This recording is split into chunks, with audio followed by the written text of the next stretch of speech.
ఈ సొసైటీ నుంచి మనము లెక్కించదగనన్ని ఫెసిలిటీస్ తీసుకున్నాం సార్.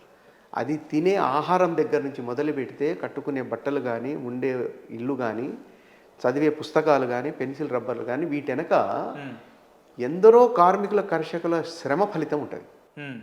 ఇప్పుడు మీరు ప్యాంట్ షర్ట్ వేసుకున్నారు సార్, మీరు ఎంత కొని ఉంటారు? ఒక 3,000 4,000 అయి ఉంటాయి, 5,000 అయి ఉంటాయి సార్. నేను మీకు 10,000 ఇస్తా. సార్, ఆ ప్యాంట్ షర్ట్ అట్లాంటిది ఒకటి తయారు చేసి నాకు ఇవ్వండి, మీతో అవుతుందేమో. ఓకే, 1,00,000 ఇస్తా. అట్లాంటి ప్యాంట్ షర్ట్ ఒకటి నాకు తయారు చేసి ఇవ్వండి, మీతో కాదు. అది ఎందరో శ్రమ ఫలితంగా తయారైన ఒక వస్తువునో ఒక వస్త్రాన్నో ఆహారాన్నో పరికరాన్నో మనం కొంత వెచ్చించి దాన్ని వాడుకుంటున్నాం, మన అవసరాలు తీర్చుకుంటున్నాం. ఇవన్నీ ఇచ్చింది ఎవరు అంటే మళ్ళీ సమాజమే. ఓకే. అయితే మనం పుట్టి చచ్చేలోపు ఏదో రూపంలో మనం ఆ సమాజానికి మనం అంతో ఇంతో మన కాంట్రిబ్యూషన్ ఇవ్వకపోతే ఓకే మనము డస్ట్బిన్లో ఉండే చెత్త కూడా పనికొస్తుంది రీసైక్లింగ్కి. పడేసిన సీసాలు కూడా రీసైక్లింగ్కి పోతున్నాయి. అంతకన్నా వేస్ట్ అయిపోతాం మనం. అర్థమైందా? నెక్స్ట్ మీ కంటిన్యూషన్ క్వశ్చన్, దానికి రాజకీయమే ఎందుకు ఎట్లనే చేయొచ్చు కదా అని. అవును, ఇప్పుడు మేము డిపార్ట్మెంట్లోకి వచ్చినాము, డిపార్ట్మెంట్లో చేస్తాను. యాక్చువల్గా నేను ఈ డిపార్ట్మెంట్లో రాకపోతే ఏ టీచరో ఏ జర్నలిస్టో అవుతుంటే మీలాగా. నేను అక్కడ ఉంటుంటే ఇంకటి వేరే ఉంటుండే. కానీ డిపార్ట్మెంట్లో జాబ్ వచ్చింది, చేసిన. ఇప్పుడు వదిలేసిన తర్వాత నేనేం ఆలోచన చేస్తున్నా, రాజకీయంలో పోవాలని అనిపిస్తున్నది. అయితే ఇప్పుడు 35 years దీంట్లో పోలీసులో సర్వీస్ చేసినాం. దాని తర్వాత రిటైర్మెంటో వాలంటీర్ రిటైర్మెంటో నేను పాలిటిక్స్లో రావాలనుకుంటున్నాను. రాలేని పరిస్థితి ఉందనుకోండి, అప్పుడు మీరన్నట్టు ఇంకొక దారి ఎత్తుకుంటాం. ఏ రకంగా మనం చేయగలుగుతాం అంటే, చెయ్యాలి అంటే దీంట్లో ఏముండాలంటే మనకు అది వచ్చింది ఉండాలి, మనకు అది నప్పాలి, మనకు దాని మీద గ్రిప్ ఉండాలి, మనం చేయగలగాలి.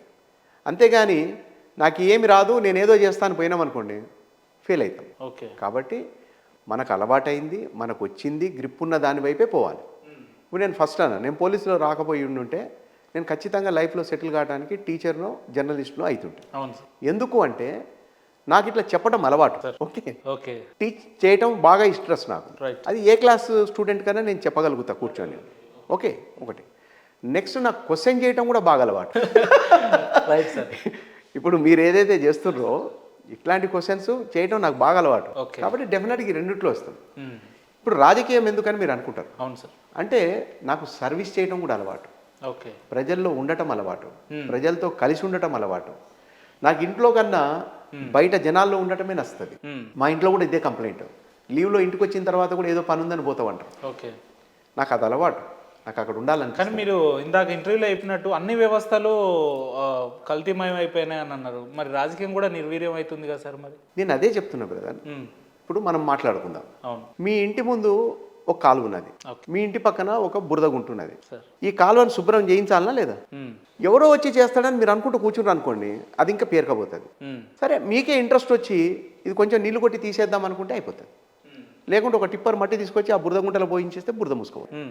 ఏది ఎట్లనన్నా ఉండని, అట్లున్నది అని మనం వెనకడుగు వేసేది ప్రసక్తి కాదు. మన వంతుగా మనం ఏమన్నా చేయగలుగుతామా చేయలేమా? రైట్. ఇక్కడ మీకు డౌట్ వస్తుంది, ఇది చేయటం వల్ల మొత్తం సొసైటీ మారుతుందా? ఇది ఒక క్వశ్చన్ ఎప్పుడు కూడా. వీడు ఒక్కడితోనే అవుతుందా?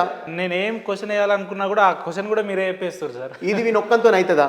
నేను చెప్తా మీకు. నేను మహబాద్లో గుడంబ తీయాలి అనుకున్నప్పుడు నాకు వచ్చిన ప్రశ్నలన్నీ కామెంట్లన్నీ ఇవే. వీడు మామూలు కోసం మొదలు పెట్టిండు, అయ్యే పని కాదు, ఇది అయ్యే పని కాదు. మహబాద్ డోర్ కల్లా గుడంబ అవుతుందా ఎక్కడన్నా?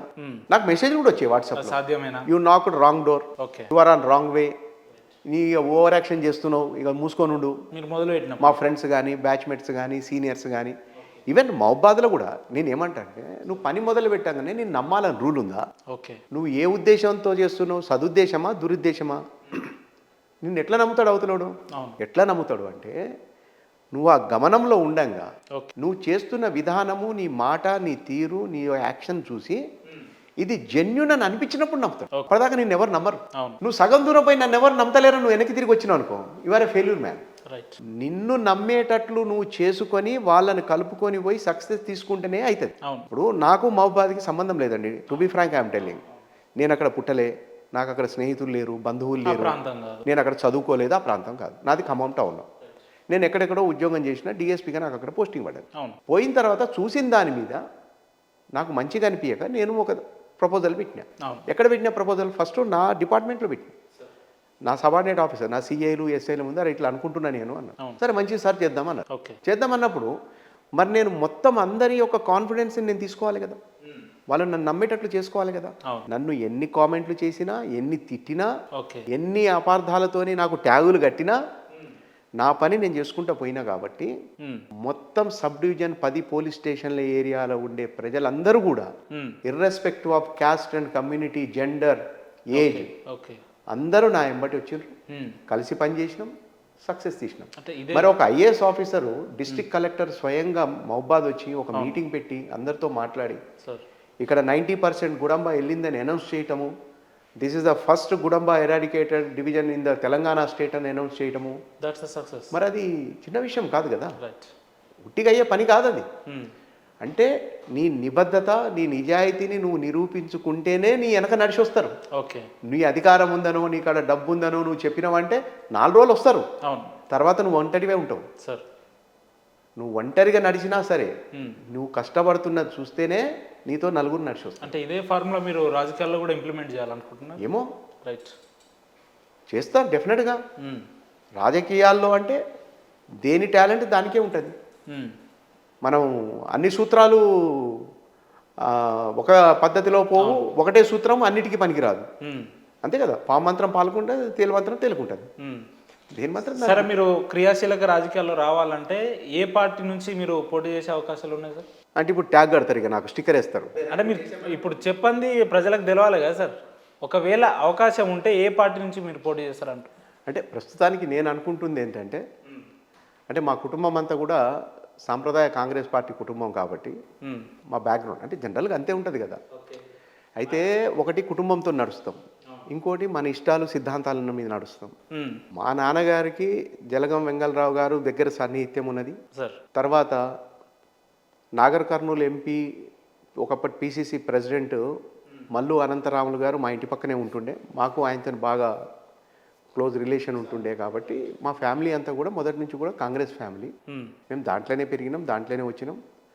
అట్లని మరి నేను వేరే రకంగా ఉండనని కాదు, నాకు అందరు నచ్చుతారు. సార్ అడుగుతున్నాను ఏమనుకోకండి, ఇదే టీఆర్ఎస్ గవర్నమెంట్లో ఉంటే నాలాంటి ఒక ఇంటర్వ్యూలో వెళ్ళి మాది కాంగ్రెస్ ఫ్యామిలీ అని మీరు చెప్తుండేనా సార్ డ్యూటీలో ఉండి? ఎస్, నేను ఇంకోటి కూడా చెప్తాను మీకు.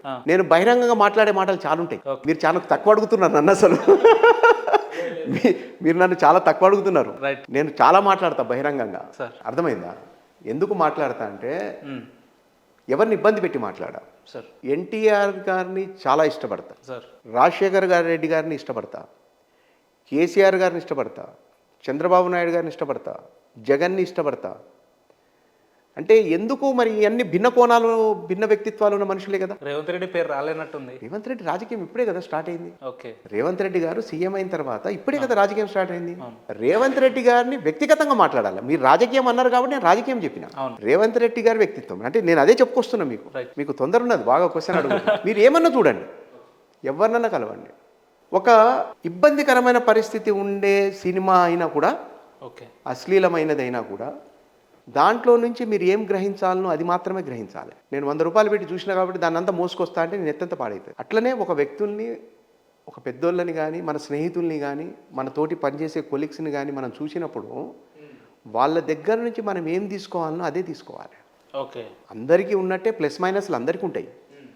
కాకపోతే కొందరికి ప్లస్లు ఎక్కువ ఉంటాయి, కొందరికి మైనస్లు ఎక్కువ ఉంటాయి. ఆ మైనస్లు ఎక్కువ ఉన్న వ్యక్తిలో కూడా ప్లస్ ఉంటుంది కదా, ఎక్కడో కొంత పర్సెంటేజ్, అది గ్రహించాలి. అంతేగాని ఇష్టము అనగానే ఇక మీరు దాన్ని పట్టుకొని వేరే దాంట్లో పోవుడు కాదు. ఎస్, ఆ ఇష్టము దేని మీద, ఆ వ్యక్తిత్వం, ఆ పని చేసే విధానం, ఆ స్టామినా, ఆ మొండితనం, లేకపోతే అతని యొక్క ఎనర్జీ, మీరు ఏం మాట్లాడతారో దాని మీదకి వెళ్ళండి. అది గ్రహిస్తేనే మీకు అన్ని పాజిటివ్ ఎనర్జీస్ వస్తాయి.